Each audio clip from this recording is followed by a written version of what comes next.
Hi అండి, welcome back to my channel Sudha sweet home. ఎలా ఉన్నారు? అందరూ బాగున్నారా? మరి నేనైతే చాలా బాగున్నాను. మీరు ఎలా ఉన్నారు, ఏం చేస్తున్నారు అనేది నాతో షేర్ చేసుకోవడం అస్సలు మర్చిపోద్దు. సో ఈరోజు మన రెసిపీ అయితే ఆనియన్ చట్నీ అండి.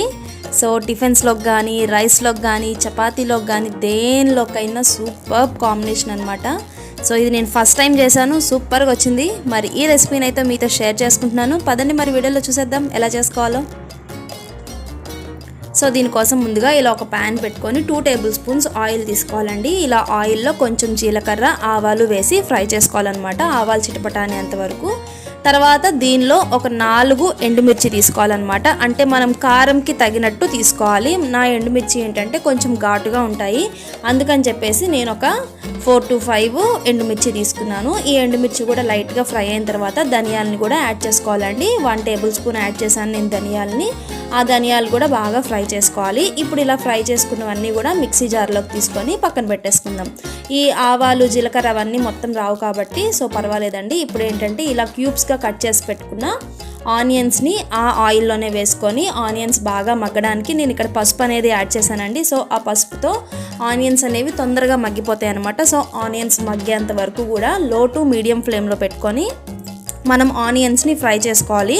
అప్పుడే మనకి ఆనియన్లో ఉన్న పచ్చివాసన అంతా కూడా పోతుంది. సో చూసారు కదా, ఆనియన్స్ మగ్గిన తర్వాత నేను ఒక చిన్న బాల్ సైజ్ అంత చింతపండుని యాడ్ చేశాను. చింతపండుతో పాటుగా ఒక 4 వెల్లుల్లి రెబ్బలను కూడా యాడ్ చేశానండి.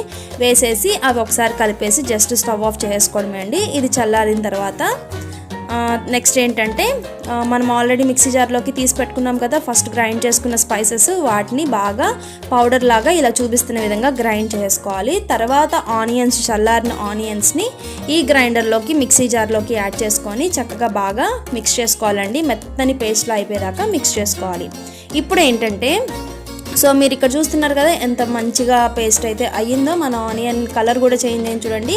సో ఇప్పుడు ఏంటంటే మనం ఆల్రెడీ ఆనియన్స్ ఫ్రై చేసుకున్న ప్యాన్లోనే మరొక 1.5 టేబుల్ స్పూన్ ఆయిల్ తీసుకొని దాంట్లో ఇప్పుడు మనం పోపు పెట్టుకుంటున్నామండి పచ్చడికి. సో ఈ పోపు అనేది చాలా ఇంపార్టెంట్ మన చట్నీకి. ఫ్లేవర్ అంతా కూడా ఇక్కడే ఉంటుంది. దీనిలో ఆవాలు వేసాను, జీలకర్ర వేసాను, అండ్ అలాగే ఒక్క ఎండుమిరపకాయ వేసాను, అండ్ అలాగే కొంచెం కరివేపాకు నేను మధ్యకి విరుచుకొని వేసుకున్నానండి కరివేపాకు. ఇప్పుడు దీంట్లో ఇంగువ కూడా వేసేసి ఆ ఇంగువ మొత్తం ఇవన్నీ కూడా ఆయిల్లో బాగా ఫ్రై చేసి మనం రెడీ చేసి పెట్టుకున్నాం కదా ఆనియన్ చట్నీ, దాన్ని వేసుకొని ఒక 5 మినిట్స్ అండి, నియర్లీ 5 మినిట్స్ ఖచ్చితంగా కుక్ చేయాలి. అప్పుడే మనకు ఆ ఫ్లేవర్ అంతా కూడా పచ్చడి తీసుకొని మనకి తినేటప్పుడు చాలా కమ్మగా ఉంటుంది. సో ఈ పచ్చడి అయితే మాకు టేస్ట్ సూపర్ వచ్చిందండి, చాలా చాలా బాగుంది. మీరు ట్రై చేయండి. మీరు ట్రై చేసి మీకు ఎలా వచ్చిందో నాతో షేర్ చేయడం మర్చిపోవద్దు.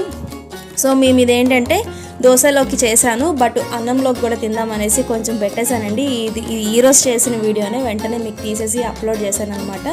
సో మరి ఈరోజుటి వీడియో అయితే ఇదండి. మీ అందరికీ కూడా నచ్చిందనే అనుకుంటున్నాను. నచ్చితే ఈ వీడియోకి లైక్ చేయండి, షేర్ చేయండి, అండ్ అలాగే నా ఛానల్లో ఈ వీడియోని ఫస్ట్ టైం చూస్తే సబ్స్క్రైబ్ చేసుకోండి. తిరిగి మరొక మంచి వీడియోలో మళ్ళీ కలుసుకుందాం. అంతవరకు ఉంటాను మరి. Bye. Thank you for watching.